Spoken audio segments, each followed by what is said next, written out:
Monsieur Mélenchon, je vais vous raconter une anecdote qui va vous toucher. Pas du tout menaçant, oh là là, pas du tout menaçant.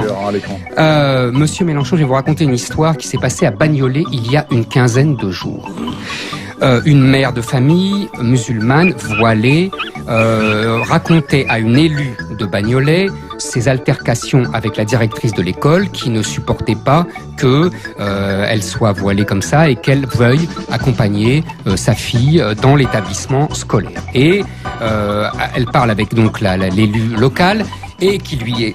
Et donc la mère de famille disait mais je suis française, c'est scandaleux de ne pas me faire ça, etc. Et l'élu local dit ça ne se voit pas que vous êtes française.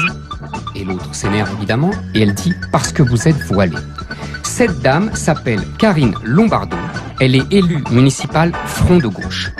Elle est maire adjointe à l'éducation. Je ne sais pas ce que vous... Non.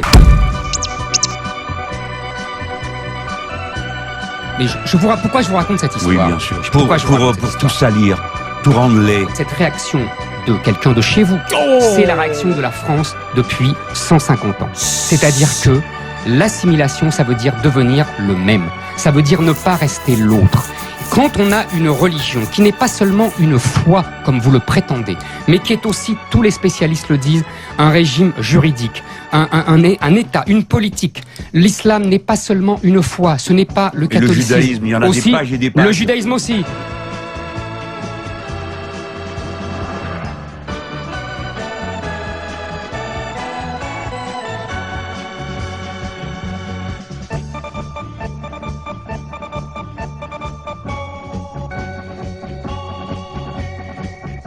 Lorsque cette élue s'adresse à cette personne et lui fait cette réponse, à supposer que l'anecdote de Zemmour soit vraie, je vous en prie. d'Éric Zemmour, mais supposons qu'elle soit vraie. Oui. Et